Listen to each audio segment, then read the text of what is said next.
I'm against the game. He's trying to be some macho man. You're not macho. Strickland would eventually fight back on social media. You should not be allowed in this country. You sold your soul to a terrorist dictator. Sean Strickland just went nuclear on Khamzat Chimaev, and this isn't your typical pre-fight trash talk. This is deeply personal, politically charged, and absolutely savage. When Strickland calls out Chimaev for selling his soul to a terrorist dictator, he's not just throwing around random insults for social media clout. He's questioning everything Khamzat stands for as a human being, and the footage I'm about to show you proves exactly why this beef runs so much deeper than anything we've seen in the octagon. You're not compatible with America. Here's what Sean meant about Khamzat's political ties. Videos of Khamzat and Kadyrov sparring are released online. Here's what nobody's talking about. Strickland isn't just mad about fighting techniques or championship rankings. He's furious about Khamzat's well-documented relationship with Ramzan Kadyrov, the Chechen leader who's been sanctioned by multiple countries for human rights violations. For a guy like Strickland, who positions himself as an American patriot who values Western ideals, watching Khamzat cozy up to Kadyrov is like watching someone betray everything he believes in. This isn't about athletic competition anymore. This is about fundamental values, about what these fighters represent outside the cage. And when you see the footage of their interactions, you'll understand why Strickland is absolutely disgusted by what he considers a complete moral compromise for political favor and financial gain. Kadyrov get the upper hand.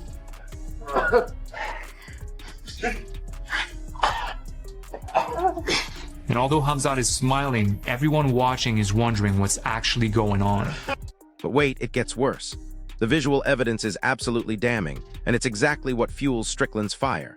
These sparring sessions between Khamzat and Kadyrov are painful to watch. We're talking about one of the most dominant fighters in the world, a guy who ragdolls elite welterweights, clearly holding back and letting this political figure land shots on him. It's so obviously staged, so blatantly fake, that even casual fans can see through it immediately.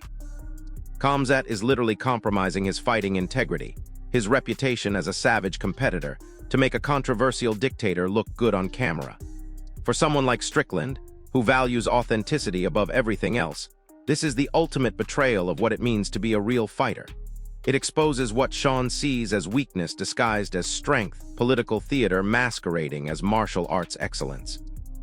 Ask the guy who was beating him up every day in the gym, huh? How many times I saw meet the guy? How many times I beat him up? Did he f me up on the ground? I want your honest opinion. Tell me. He made you tap a couple of times. He went to his coach, please tell the guy, man, go easy, go easy. There's a video of me like... Now here's where it gets absolutely wild. While Khamzat's playing nice with dictators on camera, he's apparently terrorizing sparring partners in the gym. Coaches are literally asking him to dial it back because he's going too hard, making people tap repeatedly, treating every training session like a life-or-death battle. On the surface, this sounds like killer instinct, like championship mentality. But here's what Strickland sees that most people miss. This is a guy who can't control his aggression appropriately, who needs to dominate smaller or less experienced fighters to feed his ego. He'll go light on a dictator for political points, but he'll destroy some young prospect trying to learn. That's not warrior spirit. That's calculated aggression based on what benefits him most, and it perfectly illustrates why Strickland thinks Khamzat is a fraud who picks and chooses when to be tough based on personal gain. You're better than everybody, so just don't hurt people. And everybody to him, dude, is a... And get this, the narrator hits the nail on the head when he says everybody is a punching bag to Khamzat. This mentality reveals everything wrong with Chimaev's approach to fighting and life. He sees every interaction as an opportunity to assert dominance, regardless of context or respect for training partners. But here's the kicker. Sean Strickland, who's known for hard sparring himself, operates under a completely different code. Sean believes in gym etiquette, in modulating your aggression based on the situation, in respecting the people who help you get better. Khamzat's approach shows a fundamental lack of discipline and respect for the martial arts culture that made him famous. It's the behavior of someone who's never learned the difference between controlled aggression and wild brutality. And it perfectly explains why Strickland sees him as a dangerous wildcard who doesn't respect the unwritten rules that make this sport functional. What we trained, his mindset was he's going to go in there and he's going to destroy the guy. This was just an all-out brawl, which we were training not to have. Why did he just throw the game plan out? He threw the game plan out because he promised everyone that he was going to knock him out. After getting hit only twice in his first 4 UFC fights, Khamzat absorbs. Hold up, did you catch what happened in the Gilbert Burns fight? This is where everything falls apart for Khamzat's tough guy image. His coaches had a game plan, a strategy designed to secure victory against a dangerous opponent. But Khamzat abandoned it completely because he publicly promised a knockout, because his ego demanded a spectacular finish for social media highlights. Think about how insane that is. You're getting paid millions of dollars to win a fight, your coaches spend weeks preparing the perfect strategy, and you throw it all away because you want to look cool on Instagram. For a cerebral fighter like Strickland, who prides himself on intelligent cage work and disciplined execution, this is absolutely unforgivable. It shows a complete lack of respect for his coaches, his opponent, and the sport itself. This is ego overriding intelligence, social media clout taking priority over professional excellence. I didn't know he was so tough.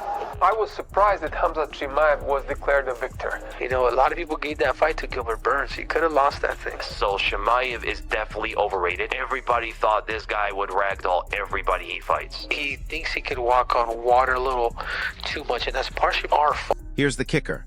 The Burns fight exposed everything Strickland's been saying about Khamzat being overrated.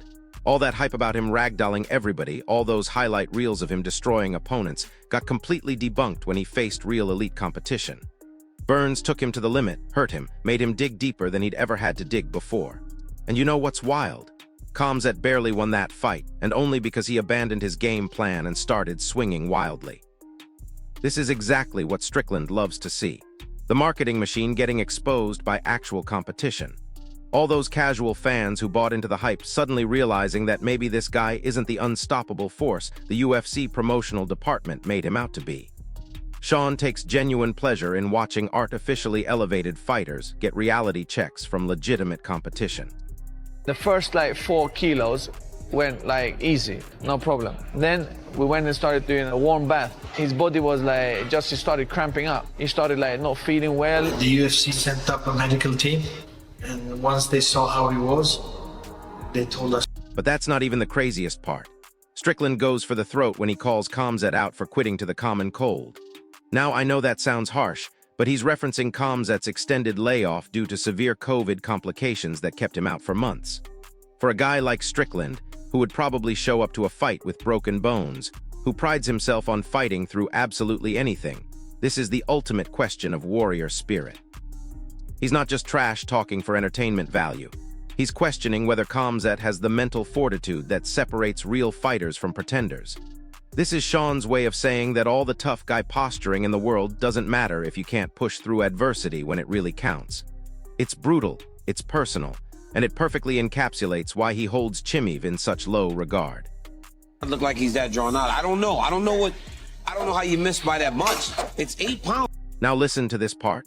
The disastrous weight cut before the Nate Diaz fight reveals everything you need to know about Khamzat's professionalism. His coach describes his body cramping up severely, the medical team stepping in because the situation was becoming dangerous. But here's what really pisses off Strickland. This wasn't bad luck or an unfortunate circumstance.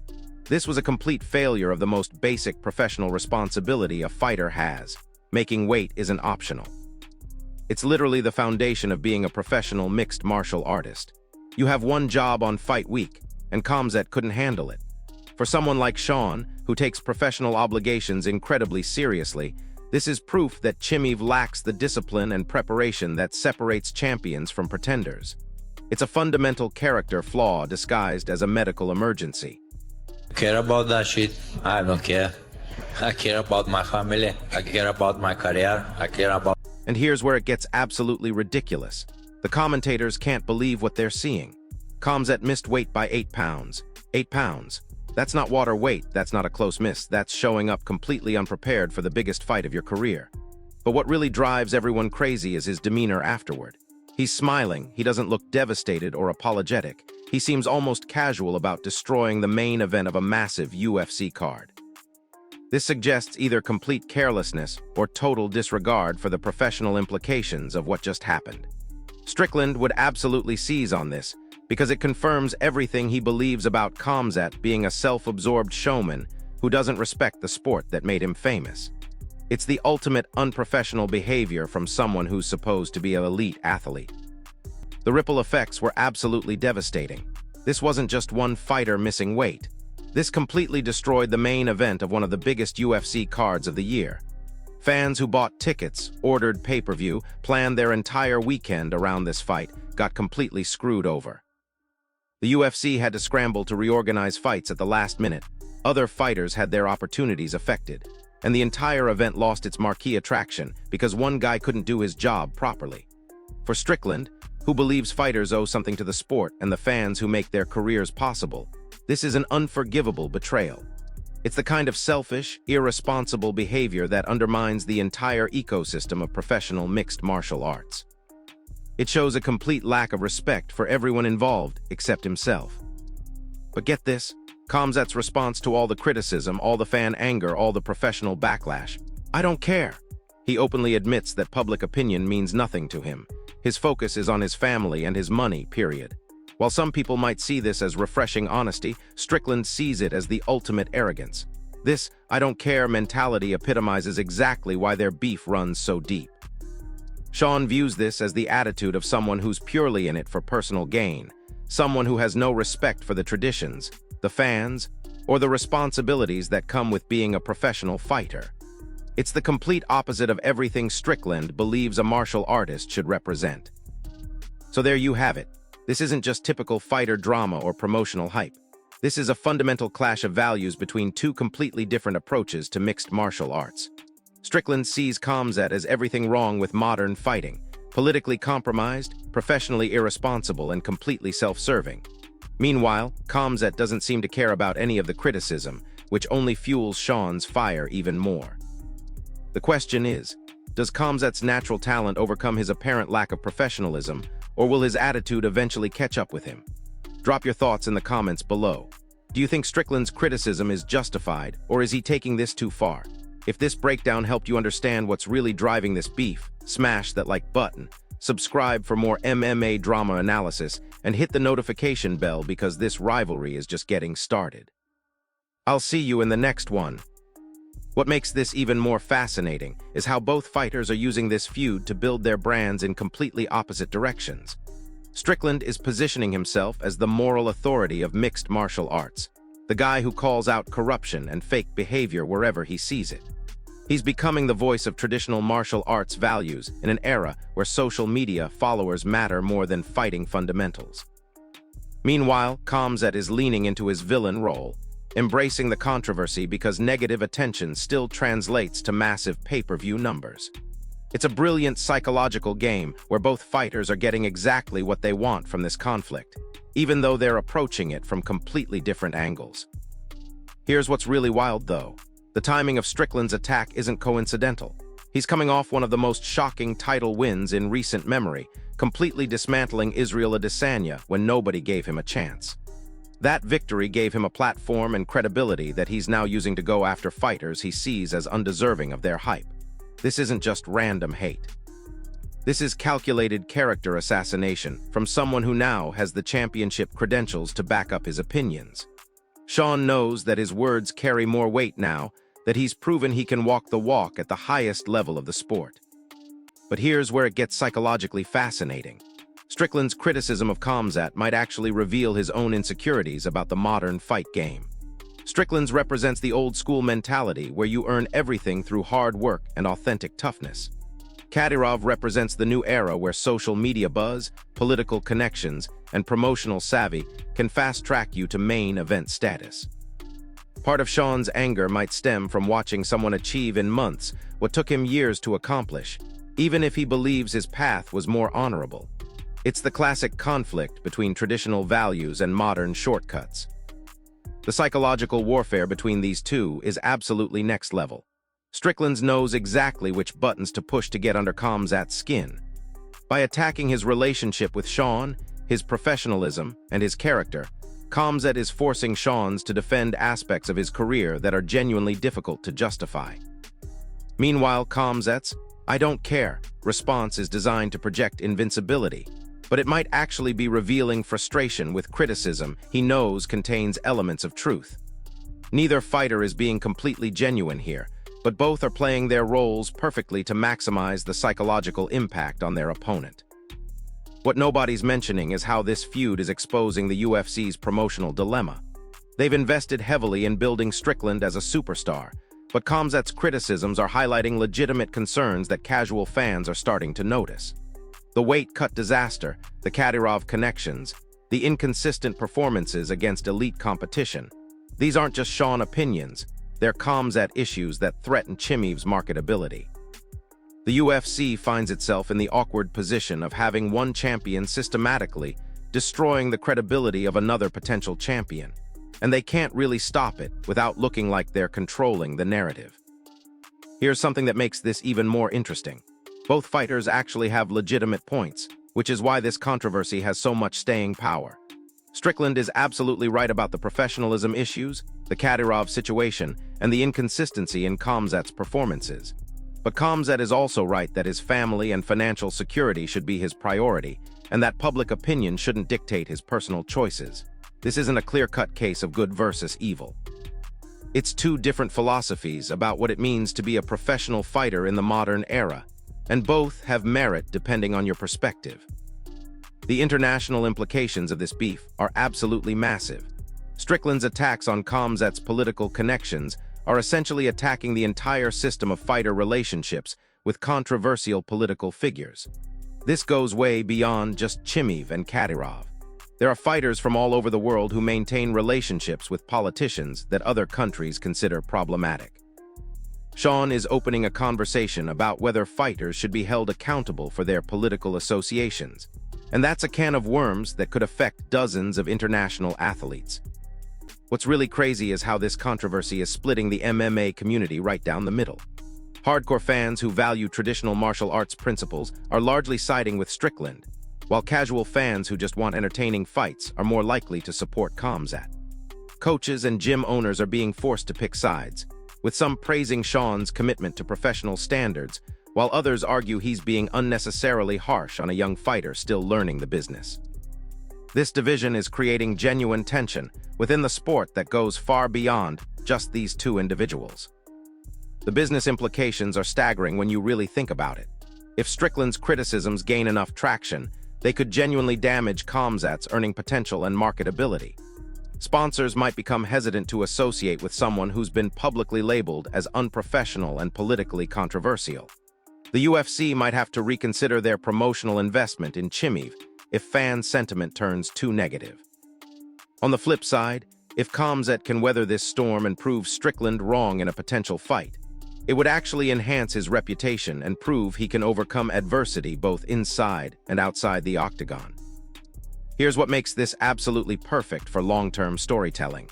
Both fighters are at crucial points in their careers where this rivalry could define their legacies. Strickland has the championship credibility, but needs to maintain his moral authority to keep his brand relevant.